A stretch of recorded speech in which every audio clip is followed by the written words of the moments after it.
మీరు ఆదేశాలు ఇచ్చిన కారణంగా నేను ఒక ప్రశ్న అడుగుతున్నా ప్రభుత్వాన్ని. ఫర్ ఎగ్జాంపుల్,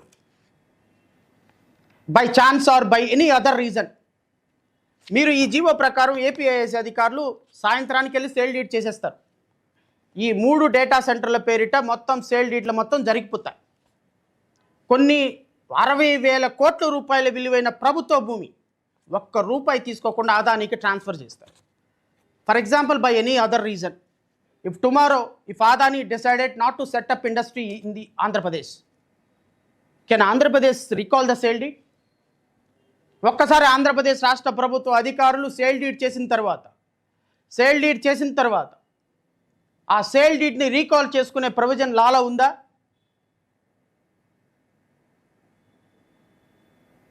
అబ్సల్యూట్లీ లేదు. రేపొద్దున ఒకటే మాట అంటాడు, మీ ఆంధ్రప్రదేశ్ రాష్ట్ర ప్రభుత్వం నాకు సేల్ డీడ్ చేసిందే, పో వెళ్ళడుకోపో, సేల్ డీడ్ చేసింది, సేల్ డీడ్ రీకాల్ చేసే పరిస్థితి లేదు. సార్ మీరు పెట్టుబడి పెట్టలేదు. అవును పెట్టలేదు, మరి పెట్టకుండా మీరే కదా సేల్ డీడ్ రాశారు, నన్ను ఏం చేయమంటారు? సార్ పెట్టుబడి పెట్టకుండా ఇన్ని వేల కోట్ల రూపాయల ప్రభుత్వ భూమి మీకు ఇవ్వకూడదు కదా. ఇవ్వకూడదంటే మీ ప్రభుత్వం ఇచ్చేసి సేల్ డీడ్ రాసిందా, సేల్ డీడ్ రీకాల్ చేసుకుంటావా? నో, సేల్ డీడ్ రీకాల్ చేసుకోరు. కాబట్టి ఈ డేటా సెంటర్కి సంబంధించిన భూమి నా ఇష్టం వచ్చింది పెట్టుకుంటా, నేను ఈ భూమి నాది, అడిగే హక్కు నీకు లేదు. ఎగ్జాక్ట్లీ ఆంధ్రప్రదేశ్ ప్రభుత్వం, నారా లోకేష్ దీన్నే ఆసరాగా తీసుకున్నారు. అయితే మీరు అనొచ్చు, సార్ ప్రభుత్వమే కదా, తప్పేముంది, ప్రభుత్వం సేల్ డీడ్ రాయొచ్చు కదా, ఒక్క రూపాయి ఇన్వెస్ట్మెంట్ కూడా పెట్టకుండా అని. కానీ ఆంధ్రప్రదేశ్ రాష్ట్ర ప్రభుత్వంలో ఇప్పటికిప్పుడు ఎగ్జిస్టింగ్ ఏమైతే రూల్ అయితే ఉందో ఆ రూల్ను కూడా నేను చదివి వినిపిస్తాను రాష్ట్ర ప్రజలకి. GOMs number 117 dated 9/11/2023. ఈ జీవో ద్వారా ఆంధ్రప్రదేశ్ రాష్ట్ర ప్రభుత్వానికి ఇప్పటికున్నటువంటి హక్కు ఏంటి అంటే, ఆంధ్రప్రదేశ్ రాష్ట్ర ప్రభుత్వానికి కేవలం ఒకే ఒక హక్కు మాత్రమే ఉన్నది. ఏంటి అంటే, execution of sale deed after 10 years of successful operation from the date of commercial production without any premium if the project is implemented with in the committed time lines. Andhra Pradesh రాష్ట్ర ప్రభుత్వంలో GOMs number 117 dated 9/11/2023 clause number 4 sub class 2 ప్రకారం ఆంధ్రప్రదేశ్ రాష్ట్రంలో ఉన్న provision ఏంటి అంటే, ఏదైనా ఒక company, for example నేనే వెళ్ళా, నారా లోకేష్ దగ్గరికి వెళ్ళా, సార్ నేను ఒక 50 మందికి ఎంప్లాయ్మెంట్ ఇస్తా, ఒక 100 కోట్లు పెట్టుబడి పెడతా, ఇదిగో నేను ఈ మొబైల్ కంపెనీ కవర్లు తయారు చేసే ప్లాస్టిక్ కేంద్రం పెడతా, నాకు ఒక కంపెనీకి ఇవ్వండి అని చెప్పాను. నాకు కంపెనీ పెట్టడానికి కావాల్సింది అంటే భూమి కావాలి, మిగతా క్యాపిటల్ అదంతా నేనే చూసుకుంటా. ఈ భూమిని నేను నా ఇన్వెస్ట్మెంట్ నేనే పెట్టుకుంటా, నాకు భూమి ఇస్తే చాలు. భూమి లీజుకి ఇస్తానేంటి, సేల్ చేస్తానేంటి? అందుకని ఆంధ్రప్రదేశ్ రాష్ట్ర ప్రభుత్వం ఏం చెప్పింది అంటే, ఏదైనా ఈ రాష్ట్రంలో ఒకళ్ళ కంపెనీ పెట్టడానికి వస్తే ఆ కంపెనీ పెట్టడానికి వచ్చిన వాళ్ళకి కేవలం లీజ్ డీడ్ ద్వారా మాత్రమే 99 ఏళ్ళకి, 33 ఏళ్ళకి, 66 ఏళ్ళకి లీజు మాత్రమే ఇవ్వాలి. ఒకవేళ సేల్ చేయాలి అనుకుంటే ఆ కంపెనీ పెట్టి 10 సంవత్సరాల పాటు నడిపితే మాత్రమే సేల్ డీడ్ చేసే అవకాశం ఉన్నది. మరి ఆదాని ఒక్క ఇటుక రాయి కూడా వేయకుండా ఈ 60,000 ఎకరాల భూమిని ఆదానికి మీరు ఎలా ట్రాన్స్ఫర్ చేస్తున్నారు? ఎవడబ్బు సొత్తిది? నారా లోకేష్ మీ నాన్నగారు ఏమన్నా కష్టపడి రక్తాన్ని చిందించి సంపాదించినటువంటి భూమే, లేకపోతే చంద్రబాబు నాయుడు వాళ్ళ నాన్న ఖర్జూర నాయుడు గారు సంపాదించినటువంటి భూమే, లేకపోతే నారా దేవాంశ్ యొక్క తాతగారు, తండ్రి గారు సంపాదించినటువంటి భూమి? ఎవరి భూమి ఇది? ఆంధ్రప్రదేశ్ రాష్ట్ర ప్రజల భూమి. ఈ రాష్ట్ర ప్రజల భూమిని అమ్మటానికి మీకు హక్కు ఎవడిచ్చాడు? మీ జీఓఏమో స్పెసిఫిక్గా లీజుకి మాత్రమే ఇవ్వాలా? సేల్ డీడ్ చేయాలంటే 10 సంవత్సరాల ప్రాజెక్టు కంప్లీట్ అయిన తర్వాత ఇవ్వాలా? కూడదు, ఇప్పటికిప్పుడే సేల్ డీడ్ చేసేయాలంటే మీ ఇష్టం వచ్చినట్టు గవర్నమెంట్ జీవోలు ఇచ్చే అధికారులకి, మీ తాతలు మీ అధికారులు మీ సొంత వాళ్ళు కాబట్టి అధికారులు మీ ఇష్టం వచ్చినట్టు ఇచ్చేస్తారా?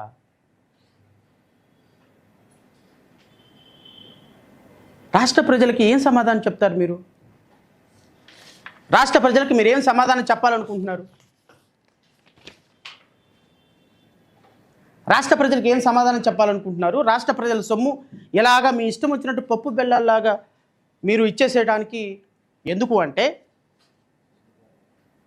ఈ ఇప్పటి వరకు రాష్ట్ర ప్రభుత్వం 60,000 ఎకరాల ప్రభుత్వ భూమిని దారాదత్తం చేసిన సందర్భంలో రాష్ట్ర ప్రజలకు నేను ఒక మాట చెప్పాలి. వీళ్ళు చేస్తున్నటువంటి దుర్మార్గం ఏంటి అంటే, ఎవరో ఒక XYZ అనుచరుడు ఎవడైనా వచ్చినప్పుడు భూమి ఆయనకి మార్కెట్ వాల్యూ ప్రకారం 10 లక్షలు ఉంటే 50 లక్షలు ఉంటే 10 లక్షలకి, 10 లక్షలు ఉంటే ₹1,00,000 ఇచ్చేస్తున్నారు.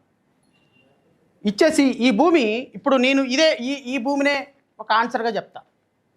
ఈ 450 ఎకరాల ప్రభుత్వ భూమిని సేల్ డీడ్ రాయగానే తక్షణమే ఆదాని ఇన్ఫ్రా వాళ్ళు దీనికి ఓనర్లు అయిపోతారు. ఈ 60,000 ఎకరాల వాల్యూ ఉన్నటువంటి ప్రభుత్వ భూమి రిజిస్టర్డ్ అయిపోయిన వెంటనే దీన్ని తీసుకొని వెళ్ళి బ్యాంకుల్లో తాకట్టు పెట్టేస్తారు. ఇక్కడ అదే రాశారు. ఇక్కడ ఏం రాశారు అంటే, inclusion of an enabling provision permitting external commercial borrowings in addition to the existing provision for financing through Government India approved financial institutions considering the ultra mega scale of the proposed investment. వీళ్ళు external institutions నుంచి లోన్లు తీసుకొచ్చుకునేదానికి, government approved finance institutions నుంచి లోన్లు తీసుకునేదానికి వీళ్ళకి sale deed రాయమని వాళ్ళు request చేశారంట, వీళ్ళు రాసేశారంట. అంటే అర్థం ఏంటి? ₹1 ఇన్వెస్ట్మెంట్ పెట్టకుండా, ఒక ఇటుక రాయి కూడా వైజాగ్లో, అనకాపల్లిలో, రాంబిల్లో వేయకుండా 60,000 కోట్ల రూపాయల ప్రభుత్వ భూమికి వీళ్ళని ఓనర్లను చేసి, ఈ 60,000 కోట్ల రూపాయల వాల్యూ ఉన్నటువంటి ప్రభుత్వ భూమిని తీసుకొని వెళ్ళి బ్యాంకులో తాకట్టు పెట్టి 80% లోన్ తీసుకొని, ఒక 40,000 కోట్ల రూపాయల లోన్ తీసుకొని నీకెంత నాకెంత అని పంచుకునేటువంటి ఒక కార్యక్రమం. ఈ కార్యక్రమం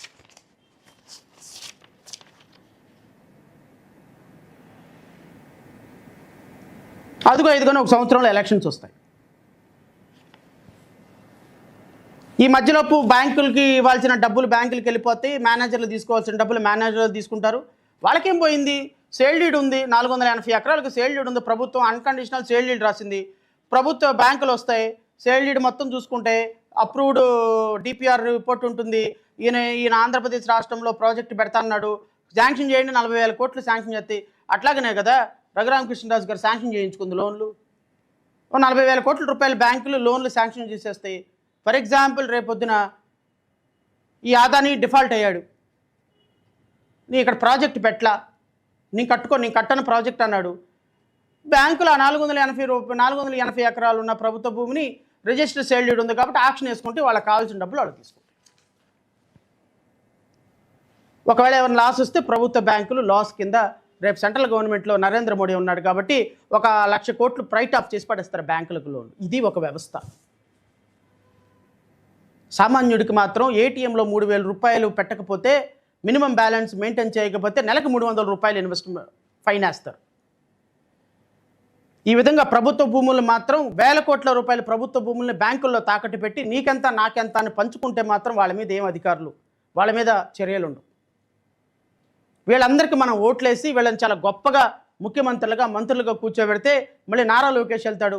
ఎయిర్పోర్ట్కి వెళ్తే వాళ్ళ అమ్మ చెప్పిందంట, నాయన ప్రభుత్వ సొమ్ములోంచి కాఫీ తాగమాక, అక్కడ ఏదైనా బ్రెడ్డో పీసో ఉంటే కొనుక్కొని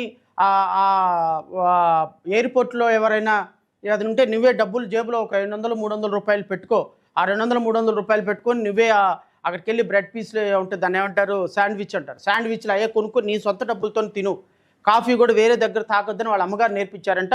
ఈ మహానుభావుడు పాటిస్తున్నాడంట. ఆ సొద్దులు, సూక్తులు, ఆ ప్రవచనాలు మనం వినాలంట, రాష్ట్ర ప్రజలు నేర్చుకోవాలంట. నేను అడుగుతున్న రాష్ట్ర ప్రభుత్వాన్ని, నేను చేసే ఎలిగేషన్స్లో మీరు చేసినటువంటి ల్యాండ్ అలాట్మెంట్ మీద సిబిఐ ఎంక్వైరీ మీరు వేయాలి. లేదు, ఇదిగో ఆంధ్రప్రదేశ్ ప్రభుత్వానికి అధికారం ఉంది, ఇదిగో ఈ విధంగా 450 ఎకరాల ప్రభుత్వ భూమిని, లేకపోతే ఇప్పటి వరకు 60,000 ఎకరాల ప్రభుత్వ భూమిని అమ్మే అధికారం, ప్రభుత్వ భూమిని 99 పైసలకు ఇచ్చే ఉంది అధికారం, ఇదిగో 450 ఎకరాలు, 80 ఎకరాలు, 500 ఎకరాలు, 1000 ఎకరాలు అమ్మే అధికారం మాకు ఉంది, ఇదిగో ఈ ప్రొవిజన్ ద్వారా మాకు ఉంది అని మీరు చూపించండి. మీరు అధికారికంగా ప్రెస్ మీట్ పెట్టచ్చు. మీ ఏపీఐఎస్ అధికారులను ప్రెస్ మీట్ పెట్టమని చెప్పండి. ఏ హక్కుతోటి మీరు ఈరోజు ఈ కంపెనీకి సేల్ డీడ్ చేయమని మీరు హక్కు ఇచ్చారు? ఈ జీవోని మేము హైకోర్టులో ఛాలెంజ్ చేస్తున్నాం. That is a different issue. Andhra Pradesh రాష్ట్ర ప్రభుత్వంలో 1 ఎకరం కూడా అవినీతి పరంగా ఎవరికి వెళ్ళనియ్యమో. ఈ రోజు కాకపోతే రేపు మా ప్రభుత్వం వచ్చిన తర్వాతైనా ప్రతి ఎకరాన్ని రికవరీ చేసి రాష్ట్ర ప్రజలకు పంచుతాం, అందులో డౌటే లేదు.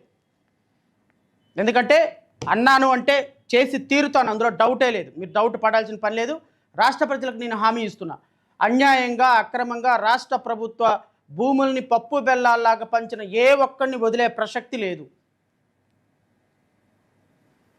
దీనికి మీరు సమాధానం చెప్పి తీరాలి రాష్ట్ర ప్రజలకి.